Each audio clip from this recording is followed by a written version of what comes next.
دا خو ما ویلي چې کوم سیاست کې غیبت او چغلي پکې او د بل بېعزتي پکې دا په جومات کې ناروا دي ځکه دا کارونه هسې ناروا دي نو بیا په جومات کې ډبل ګناه شو ځکه یو مقام چې ای که نه ځینې ګناهونه هغه سیوا کېږي په انسان باندې هغې بوجه نور هم سیوا کېږي په انسان باندې د حالاتو د وجې او د ماحولیاتو د وجې نو ماحول ته به ګورې ګور نه بیت الله شریف کې یو مونځ په څو دی ثواب 1 लाख ملاویږي حدیث شریف دی بیت المقدس کې 25,000 دی نبی علیہ السلام په جمعات کې 50,000 دی په جامع مسجد کې په 1500 باندې دی یو منډي اوس په بیت الله شریف کې که انسان ګناه کوي نو هغه عذاب هم دومره ملاوي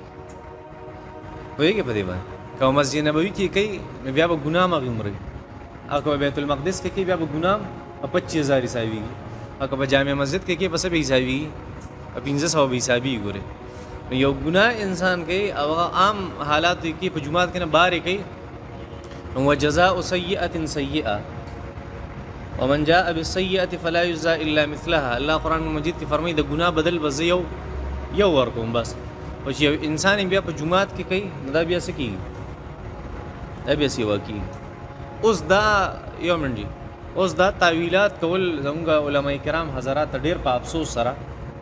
غلط خو غلطي غلطي تاسو نه ما وي مولوي صاحب وي چې راته ټیک وې اعتراض دې په ځای وکړو او ماله غوسه راغله صرف دا وي که نه غلطي زموږ علما کرام حضرات هغه بعضې غلطو کارونو ته حکمت وایي څه ورته وایي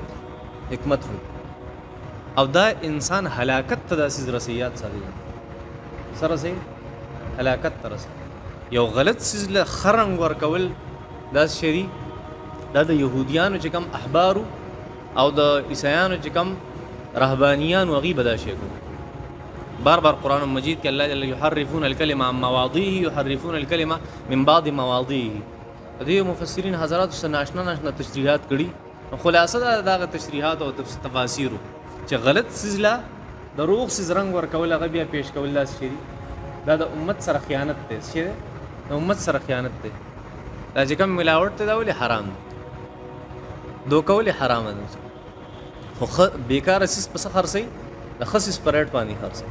نو امت ته نقصان رسوي انسانیت ته نقصان رسوي نو داسې به چېرته نه کې یو غلط دی بس غلط وایه ته کې ټیک ده بس یو سړی دی جامت کوي نو موږ به ورته ناروا وایو هغه به هم ورته ناروا وایي که دی اوس دا ناروا کوي او دی ورته حلال وایي دی کفر ته رسي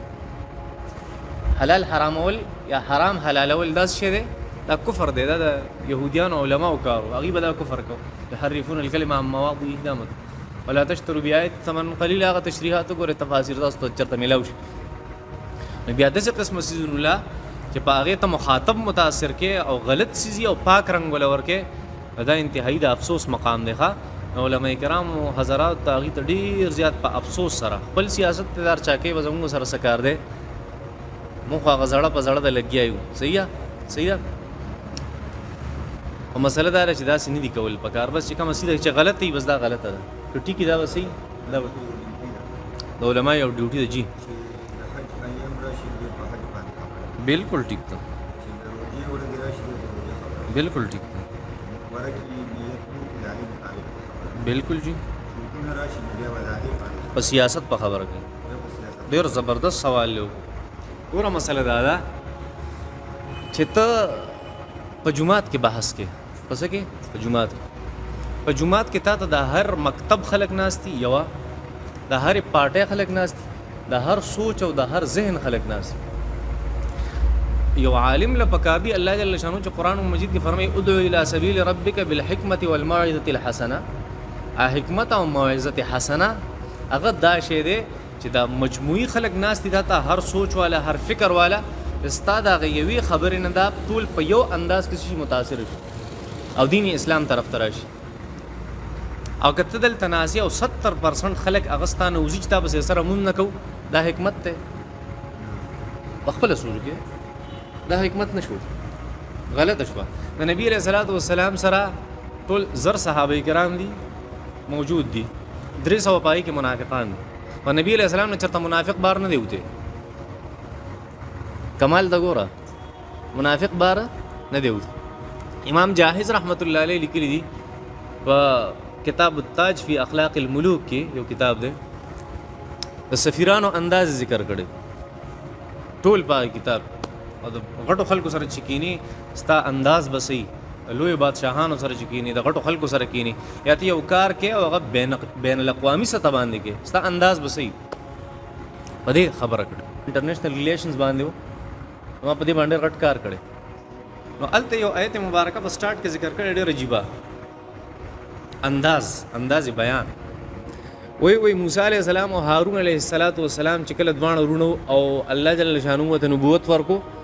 او دی بیا تل د فرعون خواله الله وته یو خبره کړو او قرآن مجید کې په سورۃ طه کې امن شندا خبر اسد الله جل شانو حضرت موسی او حضرت هارون علیهم السلام ته فرمایل چې کله تاسو د فرعون خواله لاړ شئ فقولا له قولا لینا لعله يتذكر او يخشى د فرعون سره ډېر نرم خبرو کې دې شي د متاثر شي تاسو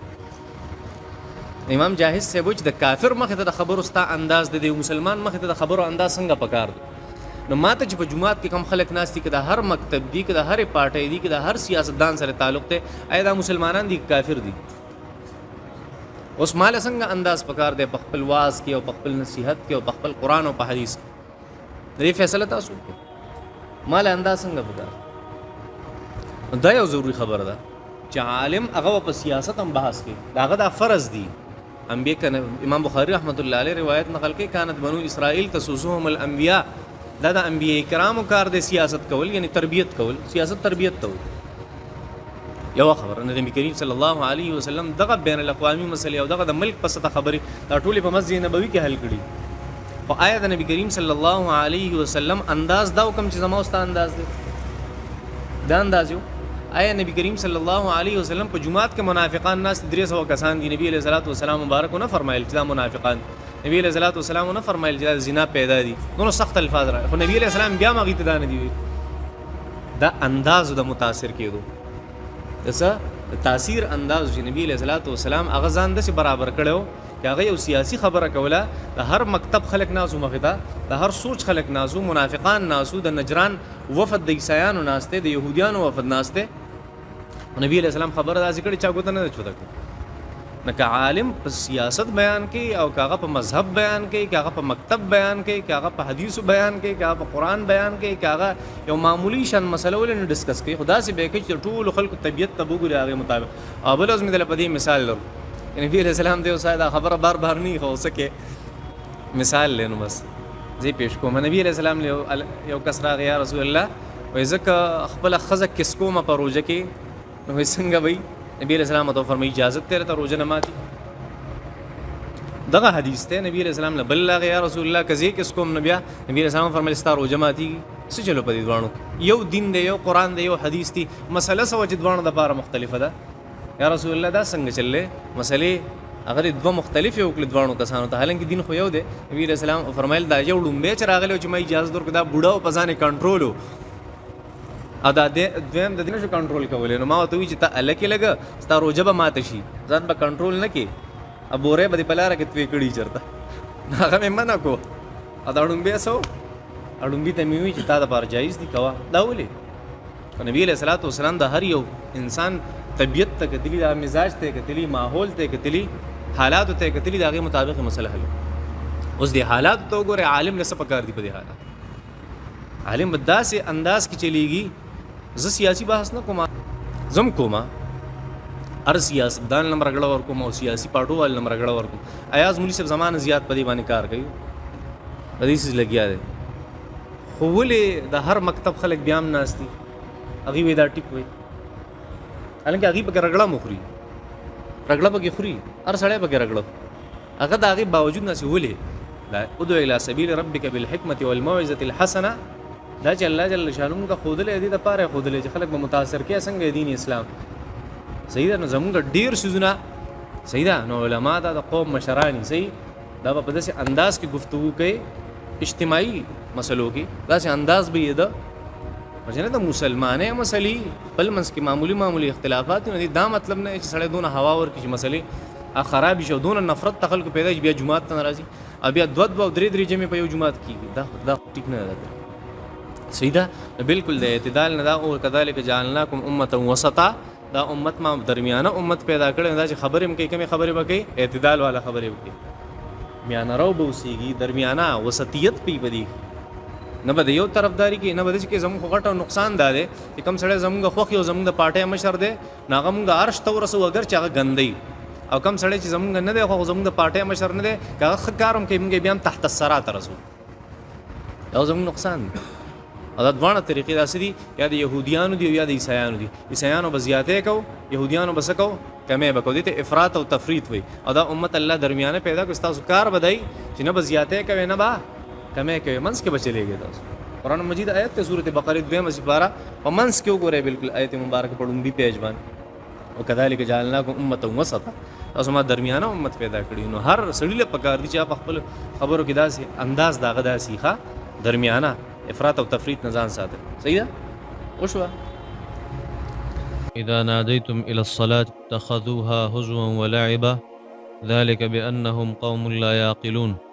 قل يا أهل الكتاب هل تنقمون منا إلا أن آمنا بالله وما أنزل إلينا وما أنزل من قبل وأن أكثركم فاسقون. صدق الله العظيم. اللہ جل شانو فرمائی وَإِذَا نَادَيْتُمْ ہر کله چې تاسو आवाज کوي الى الصلاة مانزه طرف ته اتخذوها دینی سستاسو دا आवाज هزوا توقي ولعبا او لوبي ذلك بأنهم دا پدې وجبان چې دوی قوم داس قوم دی لا يعقلون چې عقل پکې نشته، عقل نه لري. قل وتوای پیغمبر یا اهل الكتاب اے اهل کتابو هل تنقمون تاسو بدلا لې آیا تاسو سزا را کوي،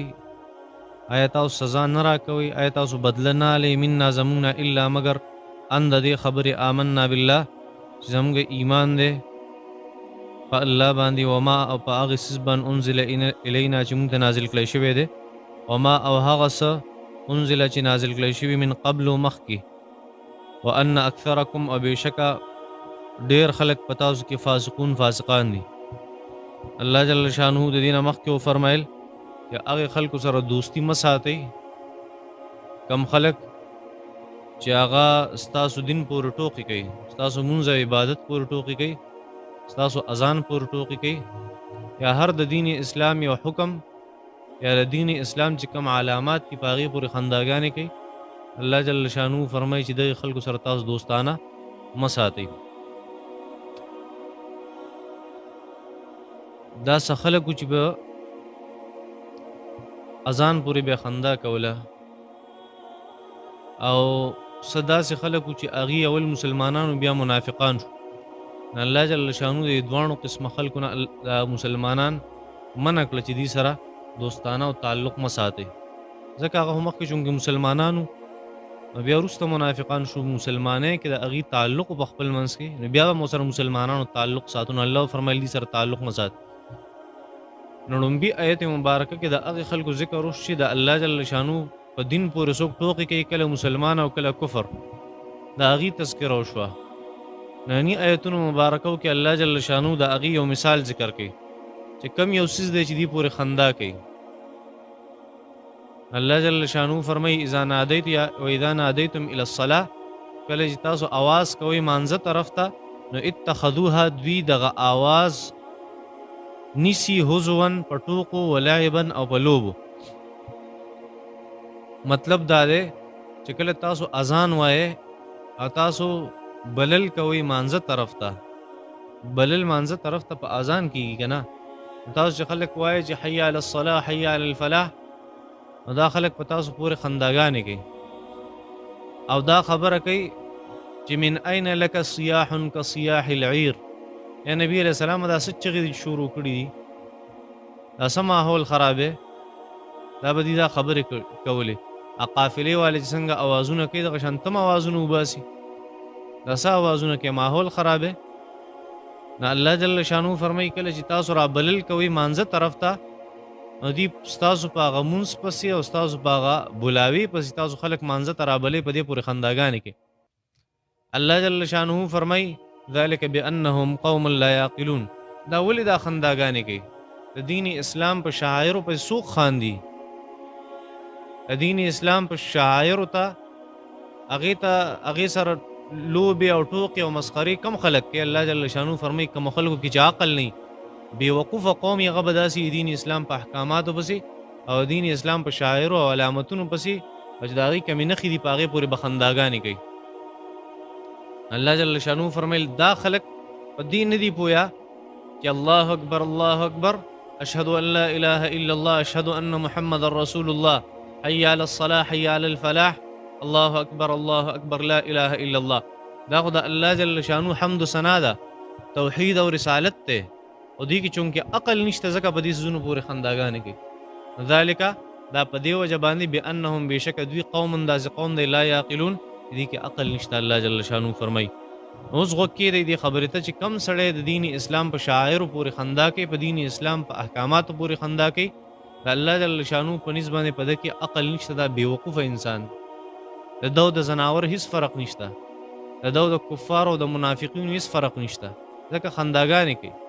هر یو څیز چې په هغې پورې چا خندا وکړه، ځکه خو زموږ کتابونو یو مسله ذکر کړې ده. هغه مسله دا ده یو سړی مانځه ته ټوپۍ نه په سرې د سستۍ د وجې نه، او دا مکروه دي.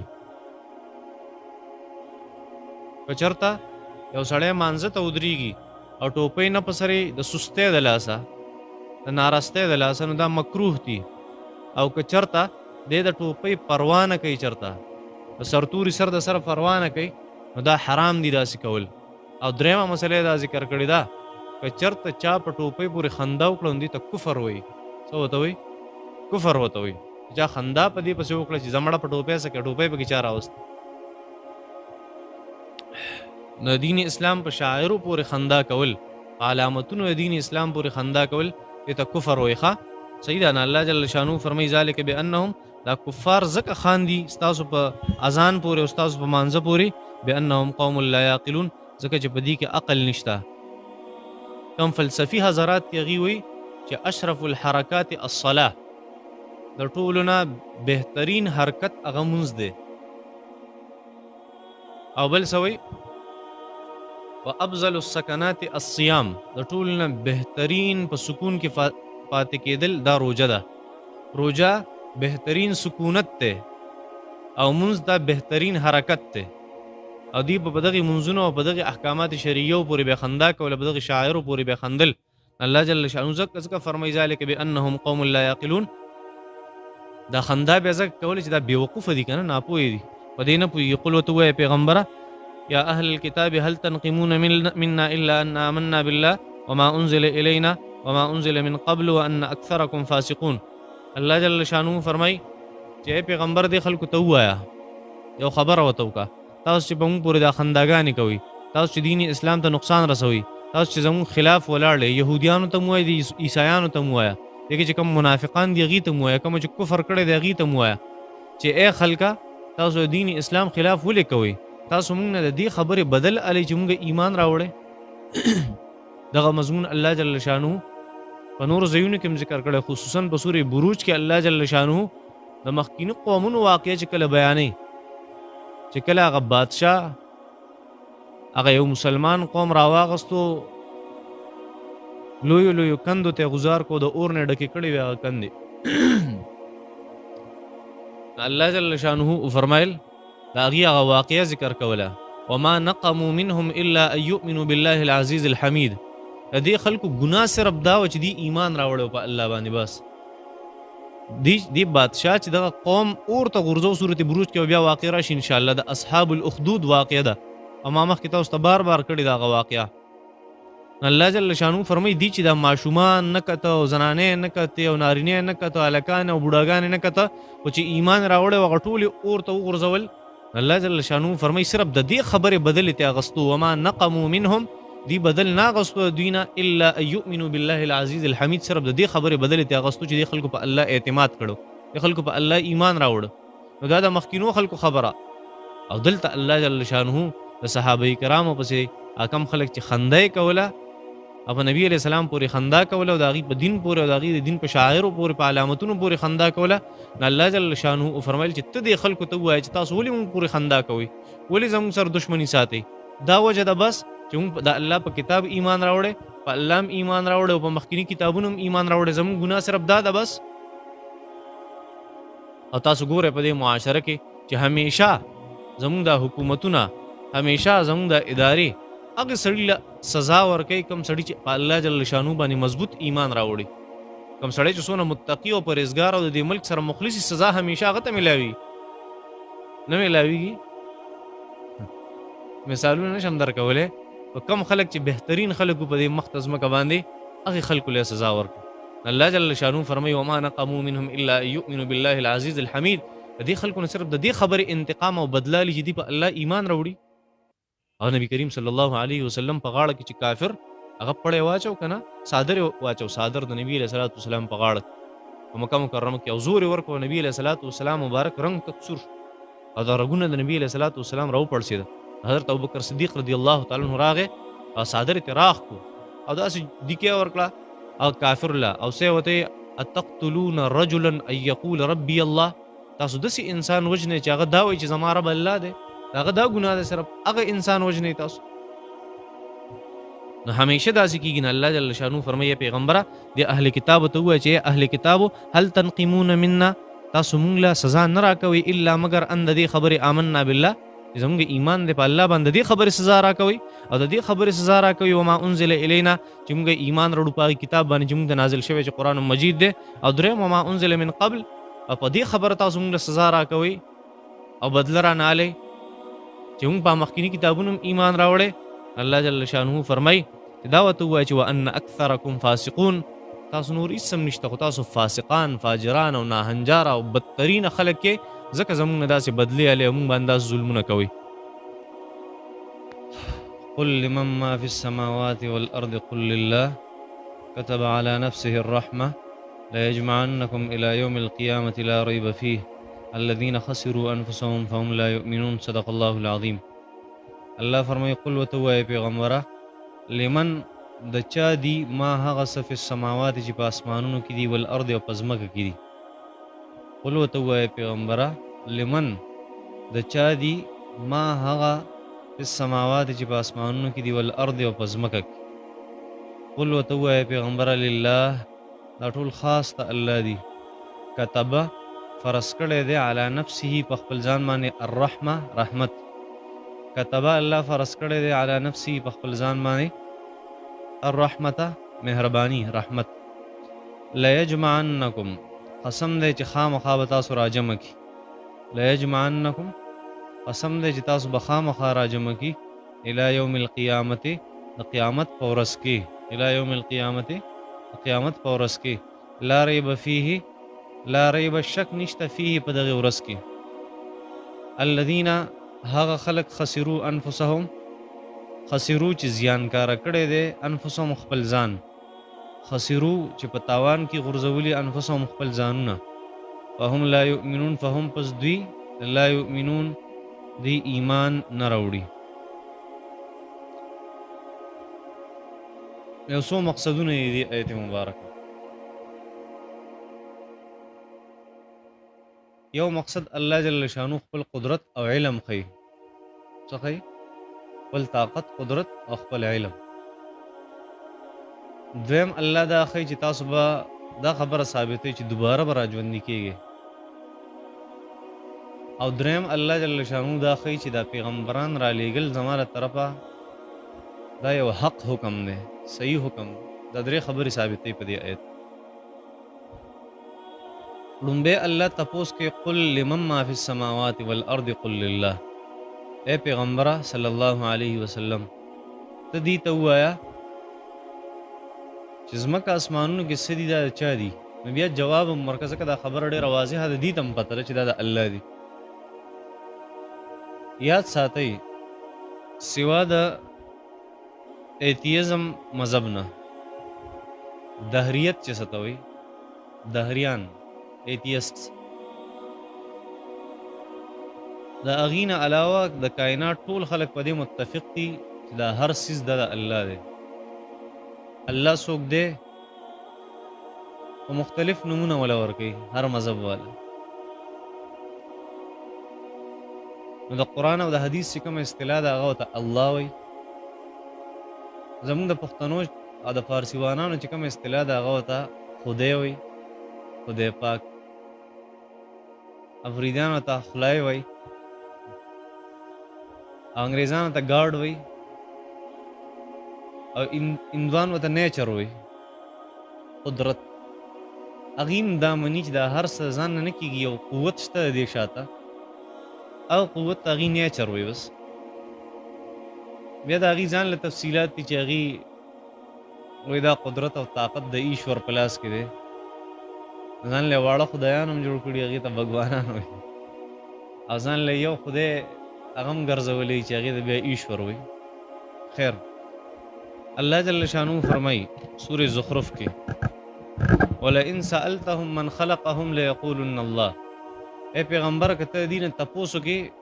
چې دی چا پیدا کړي دي، نو دوی به درته خامخا وایي چې مونږه الله پیدا کړي. دا ټول خلک په دې باندې ګواه دي، دا ټول خلک دا مني چې مونږ الله پیدا کړو، دا هر څه الله پیدا کړي. دا خبر ډېره واضحه وه. نو الله وفرمیل ای نبي علیه السلام ته دې ته ووایې چې ځمکې اسمانونو کې څه دي، دا د چا دي؟ نو بیا ورته دا جواب هم ورکړه چې دا د الله دي، خاص د الله دي، د بل چا پکې څه نشته. اوس دا خبره ثابته شوه چې الله مالک هم دی، د الله قدرت هم دی. زه د دې قلم مالک یم، دا خبره موږ ثابته کړه که نه چې الله د دې هر څه مالک دی. په دې خو پوه شوې چې زه د دې قلم مالک یم فرض کا، نو په دې کې تصرف کولی شم که نه، دا خرڅولی شم که نه، ماتولی شم که نه، غورځولی شم که نه، هر څه کولی. د دې چې زه مالک یم نو زما طاقت هم شته، دې سره هر څه کولی شم. نو چې دا هر څه د الله دي، نو د الله قدرت شته که نه چې په دې کې چې څه کوي هغه کولی شي، دا هم ثابته شو. نو قدرت او مالکیت د الله هغه ثابت شو. اوس دا هر څه چې ثابت شي، دې سره دا خبره ضروري ده چې ستا په یو څیز باندې قدرت وي او ته د یو څیز مالک یې، نو ته به په هغې باندې پوهېږي که نه پوهېږي؟ پوهېږي. ته په خپل کور پوهېږي که نه؟ ولې مالک یې؟ په خپل کور کې دې وس رسي که نه؟ او رسي، ځکه مالک یې. نو پته لګي الله مالک هم دی، الله قدرت والا هم دی، او د هغې سره سره د الله جل شانه هغه عالم هم دی، پوه هم دی. دا یو پیغام دی. څه دی؟ پیغام. دا پیغام چې الله مالک دی، الله دا هر څه پیدا کړی دی، د الله سره دې علم دی. دا خبره الله غواړي چې دا مونږ ته راورسوي. الله څه غواړي؟ چې دا مونږ ته راورسوي. نه الله به پخپله راځي که نه څوک به رالیږي؟ څوک به رالیږي؟ پیغام رالیږي الله جل شانو د خپل علم، د خپل قدرت، د خپل طاقت، چې الله خپل ځان وښیي. هغې دپاره به الله پخپله راځي که څوک به رالیږي؟ څوک به رالیږي؟ ځکه الله به پخپله نه راځي. ځکه نه راځي الله به برداشت کوي څنګه ستا مخې له راشي. طاقت ته که نه موسی علیه السلام څه وی؟ یا الله وایي تعینما. الله فرمایل لن ترانی، چېرته مې هم نشي لیدی په ارام کې. هغه زورور و که نه، وایي نه ما ته ځان وښیه، قرآن کې واقع ده را بشي انشاءالله. الله فرمایل زه ټیک ته زه خپل ځان دې غر ته مخامخ کومه، که تا دا غر برداشت کړی شو نو ما به برداشت کړي، که دا غر دې برداشت نه کړی شو بیا په ارام. الله جل شانو چې کله تجلی وکړه هغه غر ته، هغه ریزه ریزه شو. الله فرمایي موسی علیه فخر موسی صاعقه، موسی علیه السلام بېهوشه را پرېوت. بیا وی یا الله بس تا نه اینما، د دې خبرې نه قلاریږم. نه د انسان په وس کې دا نه ده. تاسو ته ما ویلي د یو پیغمبر طاقت څومره وي؟ د 4,000 کسانو برابر وي. د 4,000 کسانو د موسی علیه السلام طاقت و، هغه برداشت نه کړه شو. عام انسان به برداشت موږ یې بالکل نشو برداشت. نو الله جل شانو په خپله نه راځي. نو څوک به رالیږي؟ چې څوک رالیږي نو فرشته به رالیږي که انسان به رالیږي؟ فرشته خو نه رالیږي. ځکه نه رالیږي چې انسان فرشته نشي برداشت کولی. پرون مې ته حدیث ویلی وه بله ورځ چې نبي علیه السلام مبارک حضرت جبریل ولې په خپل شکل کې راغی، بېهوشه شو، هغې برداشت نه کړی. ولې دا انسان دی، هغه فرشته وه، د هغې چې کوم شکل و، د هغې چې کوم صورت و، هغه دومره خطرناک و، نبي علیه السلام برداشت نه کړی شو، بېهوشه شو. حالانکې دونه طاقت واله 4,000 کسانو طاقت ته یو پیغمبر چې الله جل شانه نبی کریم صلی الله علیه وسلم برداشت نه کړی. نور انسانان به برداشت فرشته نبی علیه السلام برداشت نه کړه، نور انسانان خو نشي برداشت کولی. نو پته لګي چې الله هم ناراضي او فرشته هم ناراضي. نو څوک به راځي؟ انسان به راځي. انسانانو ته به څوک راځي؟ انسان به راځي. یو خبره ثابته شوه چې نبوت حق دی. څه نبوت حق، دا خبره ثابته شوه چې ضرورت دی